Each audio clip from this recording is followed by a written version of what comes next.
이 성찬 예식은 주님의 이 땅 위의 사역 중에 마지막 부분으로 마태복음에서는 26장, 28장에 이 말씀을 기록하시고 마가복음에서는 14장, 16장에, 누가복음에는 22장, 24장에 기록하고 있습니다. 주님의 전도 사역의 마지막 마무리입니다. 성찬 제정을 끝으로 로마 군인들은 물리적 힘에 의해서 고난을 받으시고 십자가를 지십니다. 오늘 주님은 이 예식을 행하시면서 나누는 떡과 잔의 의미를 이는 내 살이요 이는 내 피라 말씀하십니다. 이 말씀에 대한 신학적인 차이로 인해서 여러 가지 견해의 성찬의 의미들을 서로 다르게 해석하고 있는 상황입니다. 로만 가톨릭은 사제가 축성한 떡과 포도주를 그리스도의 살과 피로 해석합니다. 2000년 전에 갈보리산 언덕에서 찢기신 주님의 살, 흘리신 피, 거기서 끝나지 않고 주의 종들 사제들에 의해서 축성된 떡과 잔은 예수님의 살과 피다. 곧 그 피, 그 살이라고 말하는 것입니다. 그래서 성찬에 사용한 떡과 포도주는 예수님의 살과 피이기 때문에 모두 마시고 먹어야 할 것을 주장합니다. 떡을 남기거나 떨어뜨리거나 부스러뜨리거나 그러면 큰일이 나는 것이지요. 이것을 화채설이라고 말합니다. 떡이 예수님의 살과 피로 바꾸어진다. 화채설이라고 말합니다. 종교개혁자 마르틴 루터는 이 성찬의 떡과 포도주는 믿음으로 취할 때만 그리스도의 살과 피의 성분이 된다고 해서 가톨릭과 다르게 믿음의 의미를 두고 해석했지만 믿음 없이 받으면 아무 소용이 없고 믿음으로 인해 예수님의 살과 피의 성분으로 변한다는 사상을 주장했습니다. 이것을 공제설이라고 말합니다. 주님의 역사를 믿음으로 반응할 때만 예수님의 살이 되고 피가 된다고 하는 주장입니다. 종교개혁자 쭈빙글리는 이 떡과 포도주는 예수 그리스도의 살과 피를 상징하는 것이고 상징과 함께 기념하는 것이라고 주장했습니다. 오늘날의 우리 개혁교회 많은 교회들이 이 사상을 받아들이고 있습니다. 이와 함께 장로교를 비롯한 대다수의 기독교가 따르는 신학의 기초는 존 칼빈의 신학을 쫓습니다. 떡과 포도주는 주님의 살과 피를 의미하는 것이다. 그러므로 믿음으로 받을 때 예수 그리스도의 영적 임재가 동반되는 것이다. 그러니까 떡이 예수님의 살이 되거나 포도즙이 피가 되는 것이 아니고 그것을 믿음으로 주님의 임재를 사모하여 믿음으로 받아들일 때 주님의 그 의미가 우리에게서 영적으로 살아나는 것이라고 가르친 것입니다. 이것을 영적 임재설이라 그렇게 말합니다. 아무리 믿음으로 성찬을 받아도 그 떡과 그 포도주가 예수님의 살과 피가 될 수는 없습니다. 그러나 주님의 몸과 피를 의미하는 믿음은 영적으로 그런 효과 있는 능력이 나타난다는 것입니다. 그래서 우리는 성찬을 통해서 나를 위하여 골고다 언덕에 십자가에서 피 흘려 주시고 또 찢기신 그 살을 기념하는 우리는 성찬 예전을 행합니다. 그래서 우리는 성찬의 참여를 보통 세례받은 사람들로 제한하는 것입니다.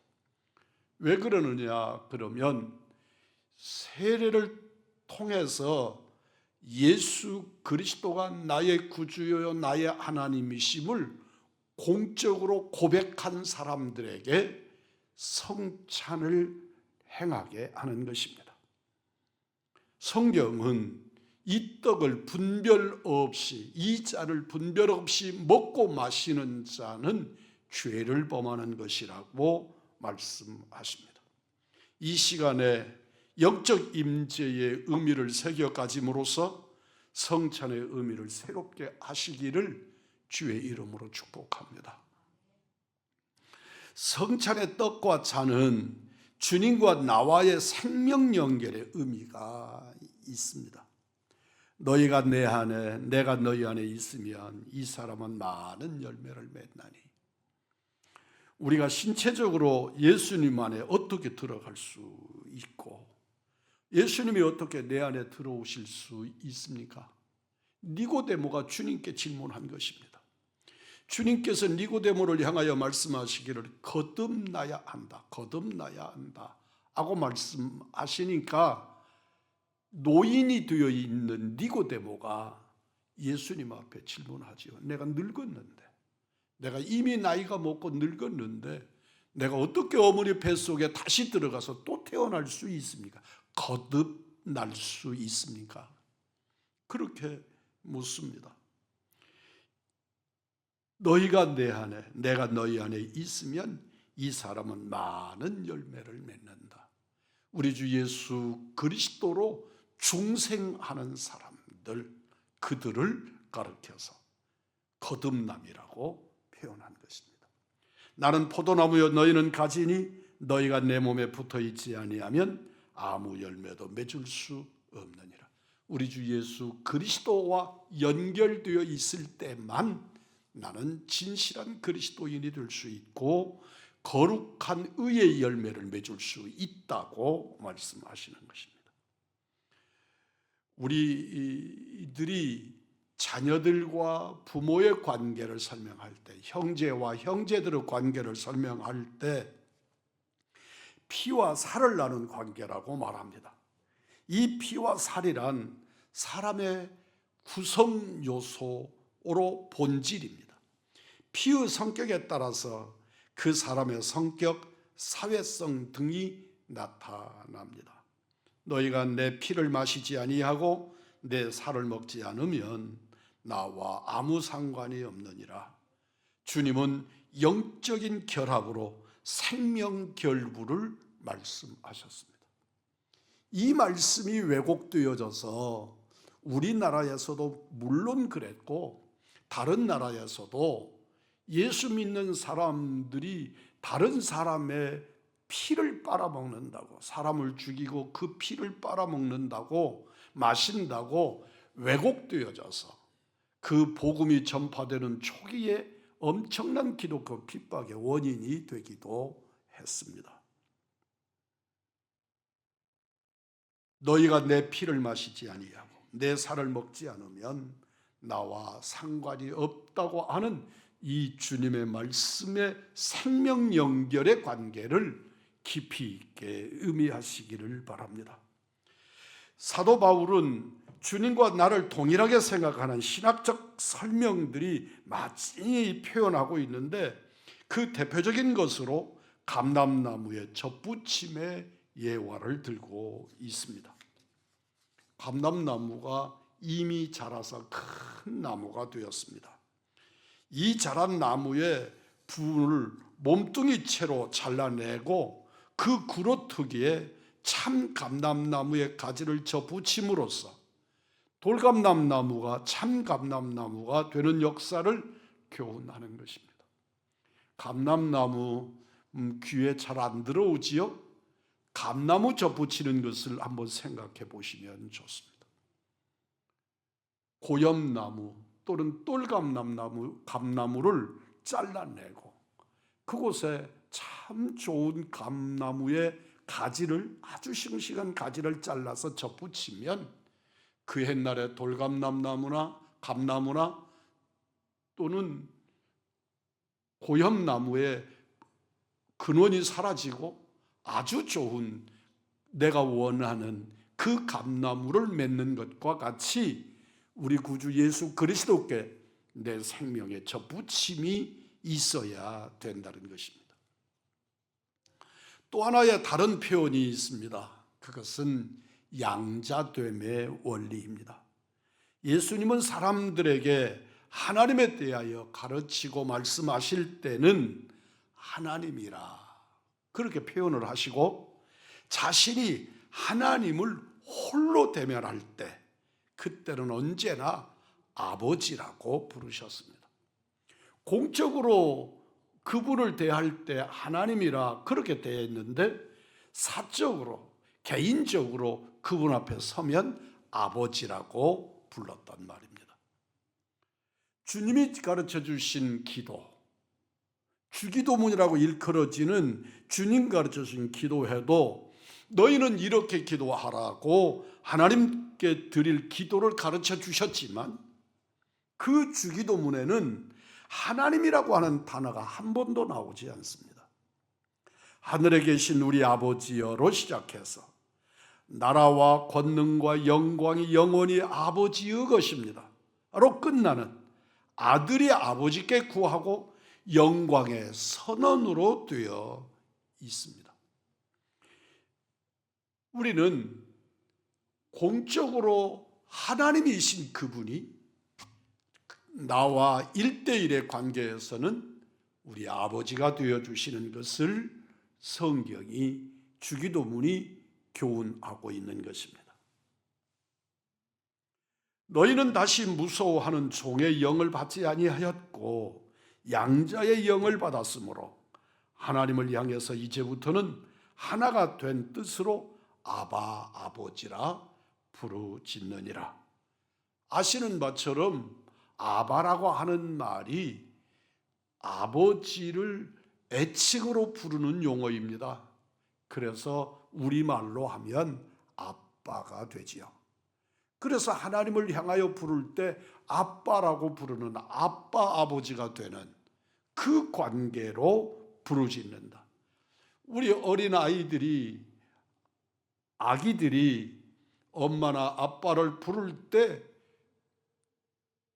적극적으로 반응하는 부모들처럼 우리 하나님이 우리의 기도에 그렇게 반응하시고 적극적으로 섭리하신다는 것을 말씀하는 것입니다.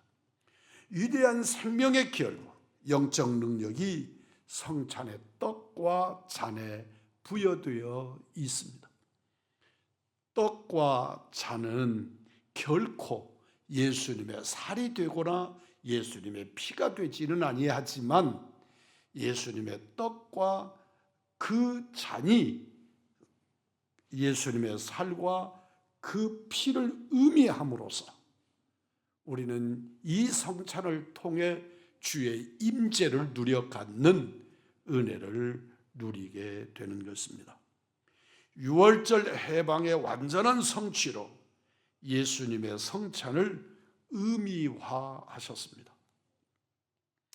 예수님이 행하신 성찬의 밤은 히브리 민족이 출애굽을 기념하여 유월절을 민족절기로 지키는 것을 예수님 자신의 십자가와 연결시키고 있습니다.